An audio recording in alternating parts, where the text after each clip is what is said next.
안녕하세요. 성경이 설레이는 시간 성경 언박싱의 개그맨 김진철입니다. 반갑습니다. 네, 반갑습니다. 오늘 새로운 공간에서 성경 언박싱을 또 하게 됐는데요. 네, 이곳은 필그림 하우스입니다.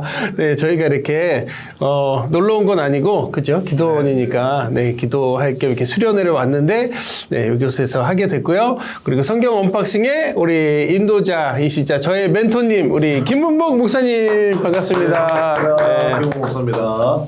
네, 반갑습니다. 네. 그리고 오늘 특별한 게스트를 모셨습니다. 오늘의 게스트는 우리 성경 언박싱. 지금 긴장감 굉장히 그런 것 같아요. 성경 언박싱이 이분이 없으면 만들어질 수가 없죠. 그렇죠. 네, 우리 영상 촬영과 편집 이런 걸 맡고 계시는 우리 영상 감독님, 우리 이성욱 형제님 모셨습니다. 반갑습니다. 네, 반갑습니다. 네. 오늘 저처럼 교회를 다니다가 그 교회를 좀 장시간 쉬는 분들이 갖고 있는 어떤 궁금함이나 아픔, 상처 이런 거에 대해서 목사님께 여쭤보고 조금 저랑 비슷했던 사람들 일도 좀 치유를 받으면 어떨까 그런 마음으로 일종의 사명감 가지고 나왔습니다. 그 교회를 그만두고 딴 교회도 안 나가게 된 이제 계기는 제가 이제 목사님께 요거는 말씀드리면서 질문인데요. 그러니까 하나님의 뜻을 어떻게 알 수 있는가? 그런 질문과 관계가 있는데요. 그 교회가 이제 그 서울에 있었습니다. 지방으로 경기도 쪽으로 옮기자라는 얘기가 있었어요. 교회가 부흥이 돼서 이전을 하는 건가? 사람이 앉을 자리가 없을 정도로 막 부흥이. 뭐 그 당시에는 사실은 이제 교회가 조금 문제는 있었어요. 그냥 인간적으로 생각을 해보면 문제 회피성도 좀 있다. 저는 이제 그렇게 생각을 사실은 좀 했던 거죠. 그래서 옮기는 거 아닌가 했는데 이제 하나님의 뜻이라고 저도 이제 한번 처음으로 좀 하나님의 뜻이 도대체 어디 있습니까라고 하면서 좀 간절하게 한번 기도를 했던 것 같아요. 근데 어느 날 이제 기도를 했더니 진짜 가야 됩니까? 그랬더니 좀 마음이 좀 차분해지고 그래주길래 그럼 이게 사인인가? 해가지고 이제 계속 반대, 결사, 반대만 하다가 그냥 이제 알겠습니다. 그럼 뭐 하나님의 뜻인 걸 저도 그런 것 같으니까 반대 안 할게요 해가지고 이제 교회가 이전을 했습니다. 그리고 이제 거기에 그 청년들 몇 명은 아예 다시 집도 교회 옆으로 다 옮겼어요. 예. 그러면서 이제 직장은 서울로 다니고 원래는 그 교회를 그 성전을 건축하는 땅을 사서 갔는데 땅이 이제 그 도시 계획에 의해서 좀 일부가 수용이 되면서 교회 건물을 만약에 이제 계획이 사각형으로 계획을 했으면 이게 이제 삼각형이 이제 좀 짜부러지는 그런 형태가 돼버린 거죠. 그러니까 이제 교회 건물을 짓기가 이제 또 애매해지니까 제 표현으로 슬금슬금 서울로 돌아가자는 얘기가 이제 또 나왔어요. 근데 거기서 저는 이제 또 반대를 한 거죠. 아니 하나님의 뜻이라고 해서 여기 왔는데 무슨 하나님이 나폴레옹입니까? 응? 이 산이 아닌가벼 저 산인가벼 제가 이제 그런 표현을 좀 쓰면서 얘기를 했는데 근데 결국은 이제 다시 또 하나님의 뜻은 또 서울이다 해서 서울로 다시 옮겼어요. 그래서 저는 이제 입당 예배 그때 예배 드리고 그날로 그냥 저는 그 교회를 아예 발을 끊고 근데 그러고 이제 나오니까 다른 교회를 가기도 이제 싫더라고요. 도대체 하나님의 뜻이 나폴레옹이에요? 하나님의 뜻은 우리가 어떻게 알 수 있느냐. 그렇죠. 집사님은 어떻게 생각해요? 하나님의 뜻을 내가 어떻게 알 수 있느냐.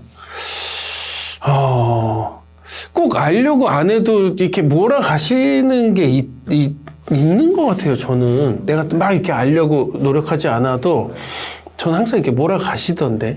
또 깨닫게 해주실 때가 있고, 바로 못 깨달아도 시간이 지나면 깨닫기도 하고, 그냥 이렇게 아무튼 몰아가시는 것 같아요. 아까 얘기하신 대로 양을 몰아가시는 것처럼, 그래서 이렇게 열리는구나. 하나님 뜻은 이거였구나. 이렇게. 그래서 예수님께서 우리에게 사실은 보혜사 성령님을 주셨잖아요. 우리 감독님 말씀하신 것처럼. 그래서 모든 것을 생각나게 하시고 모든 것을 가르쳐 주신다고 말씀하셨어요. 그러니까 우리 안에 계시는 성령님이 얼마나 고마운 분인지 몰라요. 했고 모든 것을 가르쳐 주시고 모든 것을 생각나게 하신다고 그랬으니까 그래서 우리가 깨어있는 게 중요하죠. 성령에게 민감하게 반응하는 거 그게 굉장히 중요하고 그 다음에 아예 그냥 하나님께서 성경에다가 못을 박아 놓으셨어요. 이거 다 아는 말씀일 거예요. 너희를 향한 하나님의 뜻이 무엇인지를 정확하게 말씀해 주셨어요. 그게 뭘까요?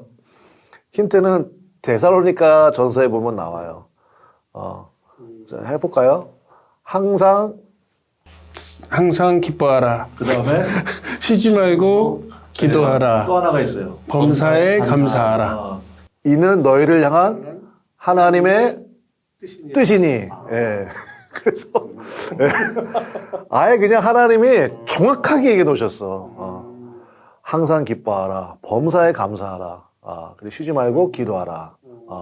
이는 너희를 향한 하나님의 뜻이니. 그래서 하나님의 뜻이 뭘까요? 성경에 딱 써놨어요. 그래서 아까 말씀하신 욥기 말씀하셨지만 욥의 전체 결론은 뭐냐면 욥기가 굉장히 길잖아요. 그 왜 그러냐면 논쟁에서 그래요. 논쟁에서요. 그러니까 욥의 가장 중요한 핵심적인 건 뭐냐면 메시지는 이거예요. 이유를 묻지 말고 하나님을 찾으라. 자꾸 원인을 찾지 말고 하나님만을 찾으라. 하나님이 우리의 창조주가 되신다. 그거거든요. 그 나중에 하나님이 욥에게 답변해 주시는 내용이 나오거든요. 그때 갑자기 창조 이야기를 하신단 말이에요.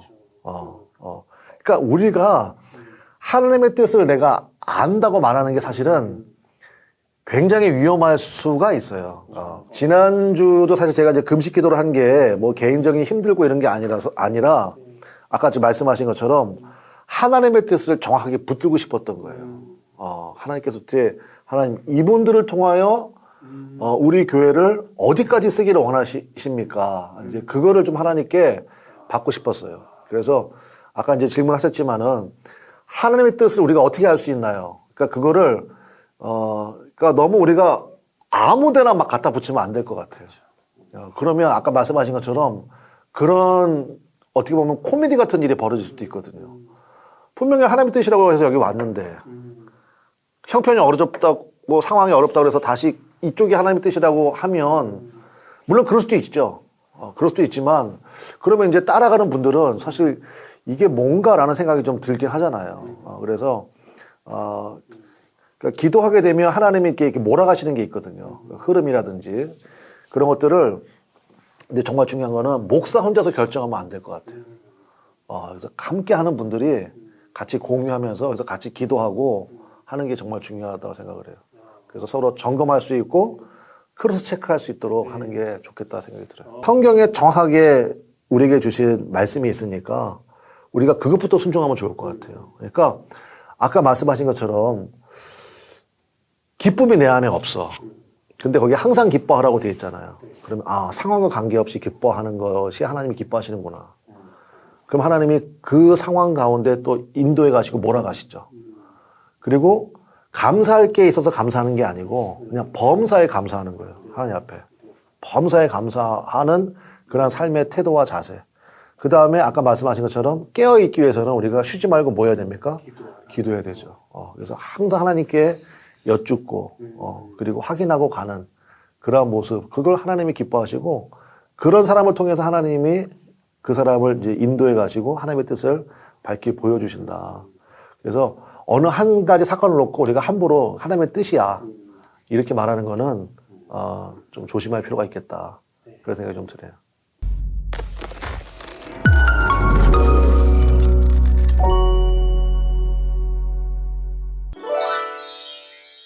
교회는 왜 이렇게 교파가 많나요?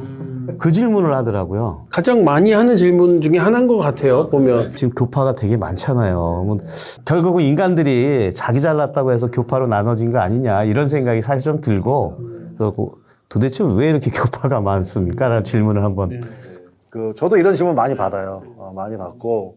근데 이제 우리나라에는 이제 대표적인 교단이 뭐가 있죠?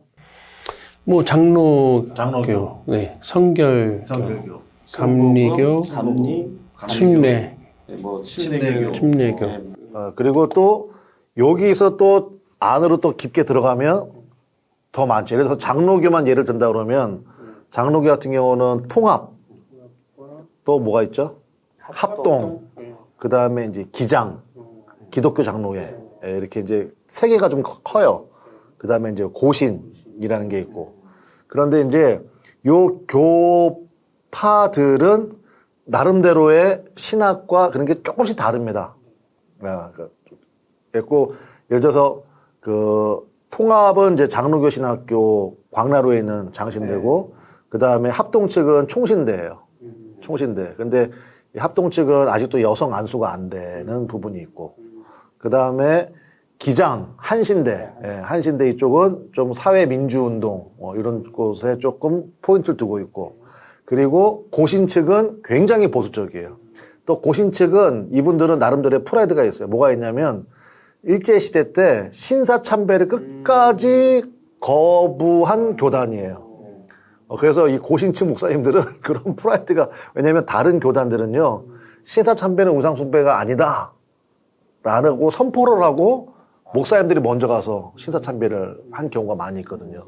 그러니까, 그 다음에 이제 감리교가 있고, 뭐, 이렇게 있는데, 저는, 물론 그 안에 들어가면 신학적인 차이가 좀 있긴 있어요. 근데 이제 예를 들어서, 우리가 이제 개신교라고 그러잖아요. 개신교 말고, 우리가 이제 카톨릭, 천주교는 직제가 하나거든요. 전 세계에 있는 천주교가 다 하나예요.